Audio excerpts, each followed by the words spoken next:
in here, or what I'm wanting to do here, is just kind of give y'all a visual representation of what we've been talking about with these ocean currents and winds. I know in my group we talked about winds before we started with CBAs. We started talking about ocean currents. Ms. Graham's class, y'all are talking about ocean currents today. There are several factors that drive our ocean currents and our winds. Temperature, which relates to density, is one of the biggest ones. So let me ask you something. And raise your hands. Don't just start screaming things out. Especially some of my guys. Raise your hands. When things get cooler, what happens to their density?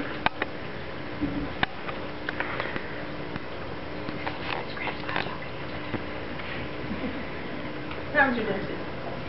It gets shortened. Wait a minute. So, do dense things want to rise or do they want to sink? Caleb? They rise.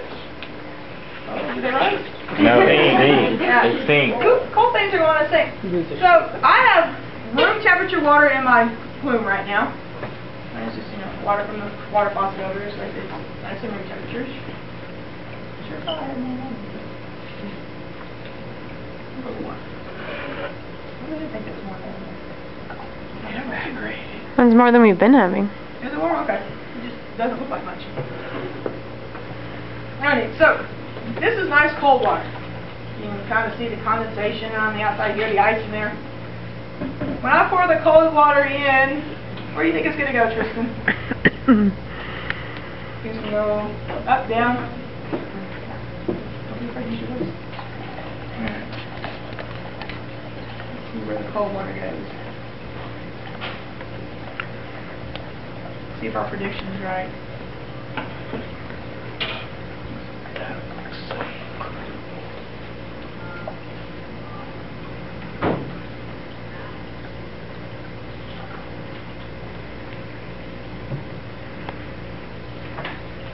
So what's that cold water do? Somebody from Mrs. Graham's not help me. What's it do? It's staying at the bottom. Yeah.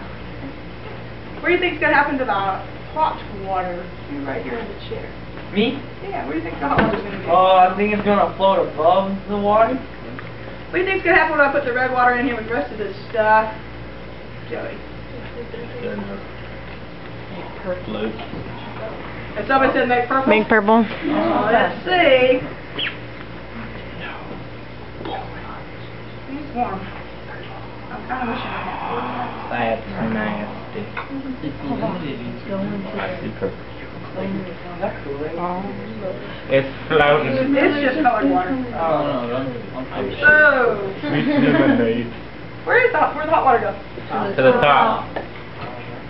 Cold water went to the bottom. Do I have a white layer in the middle? Yes. Kind of. It looks like toothpaste. It does. It looks like that Colgate toothpaste. It looks like the toothpaste. Oh, they're switching places. Yeah, that's kind of what we're going for. We're going for patriotism today. They're switching places. Whoa, that red's sinking. Uh-oh. It's like sinking down a line. Wait, is the red and the blue mixing? No. Kind of. It is Slowly. Right there it is. It's not making purple. I mean, it's not going to make them purple. There's a little bit of purple. And we still have that clear water in the middle, don't we? Yeah. Yep. What's the green? Oceans. Do you think the oceans are doing the same thing? Yeah. Yeah. How many of y'all jumped in a swimming pool? Or you went out to the swimming pool during the summertime and you stuck your toe in the edge and you're like, oh, water's not too bad, and jumped in full force and went, whoa, dude, what was I thinking about? This is seriously cold water. Well, I have my warm water at the top, cold water at the bottom. Same thing's happening in the oceans. Where in the oceans do we have a lot of warm water? The equator. Yeah, here at the equator. Why are we getting a lot of warm water at the equator? Why are we getting a lot of warm water? That's where the sun hits mostly. Yeah, we've got lots of sunshine there at the equator. So we get lots of heat, warms up the water, but what do we know about heat? What does heat want to do? Heat wants to move from places where there's lots of heat to where, Caleb? Where it's cold. Okay. Not cold. Where it's cold is okay, but what's a better answer than where it's cold? Rise. Higher. No. Below. No. Or if the heat's moving towards the poles. No. Heat actually wants to go to places where there's lots of heat to where there's Less heat. less heat. There we go, less heat. Think of it that way, because if you're I was going trying to help you, but you weren't listening. I've got something that's 300 degrees, and I've got something that's 200 degrees. 300 hot? Yes. Is 200 hot? Yes. Yeah. If you're thinking that's always going to be something cold, they ask you where the heat's going to move to. Is it really obvious?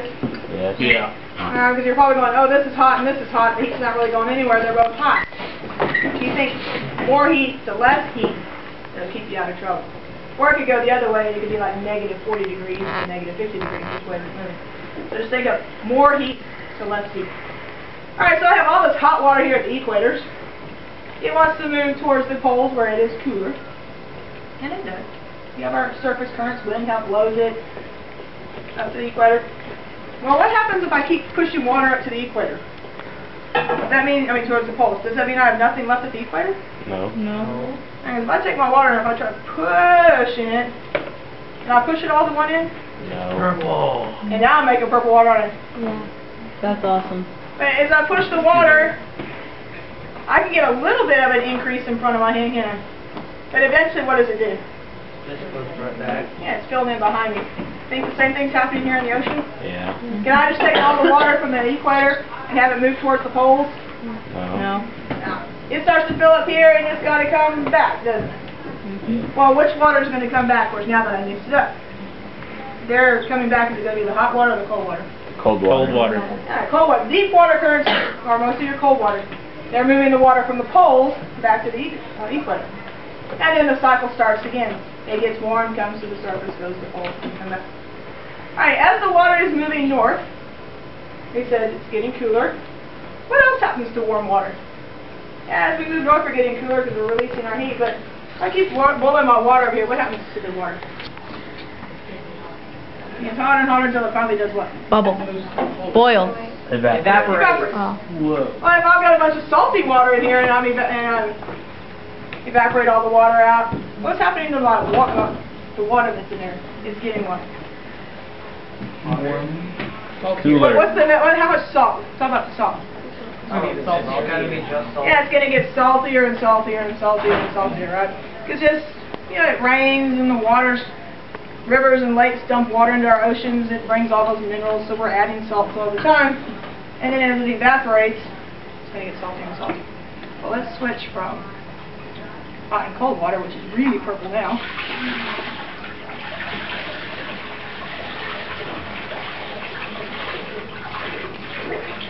The board makes it a whole lot easier to empty. But I'm thinking I should have made it just a little bit shorter. Alright. So let's switch from hot and cold water. Let's talk about salty water. Or the salinity of water. And this right here is just water from the tap over there. Regular room temperature water. No salt in it whatsoever, no heat. A little bit of purple. And there's just came out the tap. I'm going to add some orange water to it just to kind of make it a different color so it's a little easier for us to keep track of where it's at. Yellow now. I don't know, probably like yellow water, in other words. Yeah, yellow water. Like you've had a lot of vitamins. Yeah. Wait, that's how that like that? Fiber water. Alright, so peas salty really water. dry? Tell me what you know about salt water. I didn't know It's that. salty. Yeah, it tastes salty. It looks green. In this case, y'all got it dyed green. There's Talk about salt in it. density of salt water. It's really Compared to It's the heavy. density of clear water. dense. Why is it heavier? Because it has extra, it's got salt in it too. Yeah, it's got salt in it. It only makes sense that it would be heavier, right? So, Dalton, what do you think? Top or bottom? Bottom? No, in the middle. In the middle? Let's see what happens before I go. Let's make sure it's salt. Get another stir. See if we dissolve just a little bit more salt, right?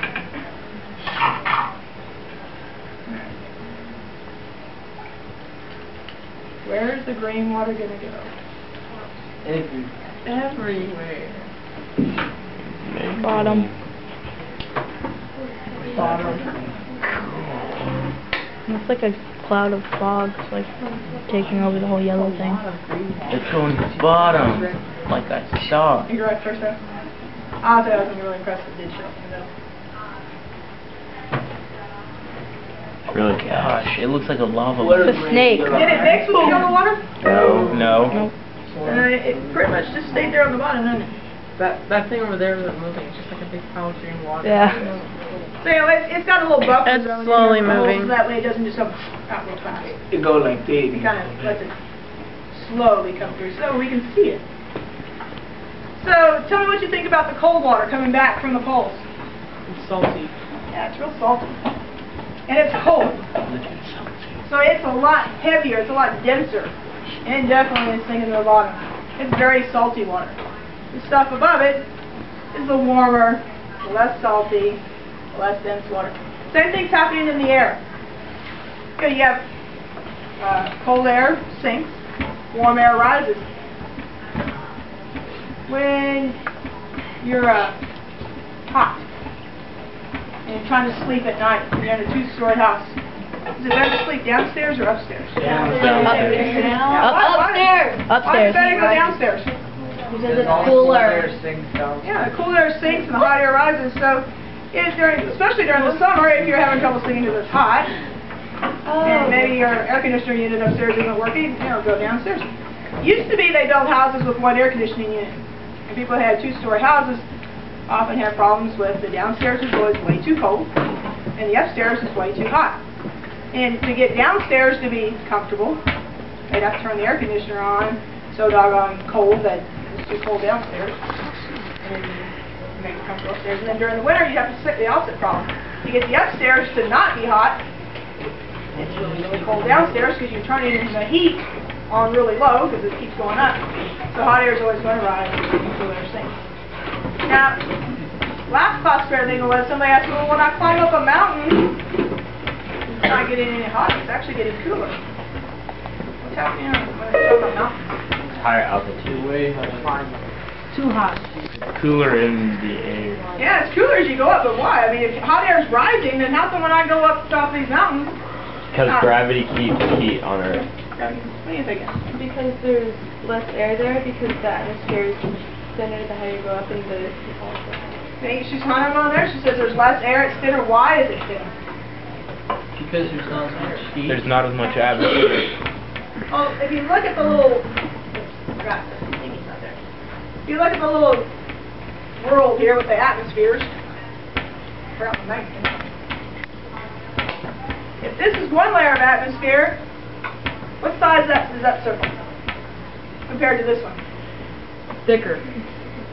The light blue one is smaller than the medium blue, right? No. As far as the size of the circle, not the width here, but the size of the circle. Yeah, this circle here is smaller than this one, right? Well, you're taking that same amount of air, and you're moving it out a little bit further, and a little bit further. Same thing with the heat. You're taking that same amount of heat. When you put it all together and concentrate it, it's really warm. As you start to spread it out, it gets a lot cooler. Think about a campfire. If you ever go camping and you're sitting right next to the campfire, how does it feel? Hot. Hot. Sometimes it can be really, really hot, right? But if I'm 100 feet away from my campfire, do I always feel the heat from the fire? No. Not unless it was a really, really big fire. Did the heat go away? No. No, it's just it's got so much to spread out now that it's still heating, because if I still went further away, it would be cooler, but it's just getting so much further and further away from it that you don't feel the heat as much. Same thing happens with air as you go up the mountains. It's spreading out and it's getting thinner and thinner, so I'm just taking that heat. It's like putting butter on a piece of bread. I take a piece of butter, stick it in the middle, and I can have a big, thick piece of butter that I'm kind of going, no, I'm not eating that. So once I start to spread it out across the whole piece of bread, now I've got a thin layer of butter across the whole thing, right? Same thing with the heat. Alright, do you have anything you want to talk to? Alright, so that's pretty much my demo for today.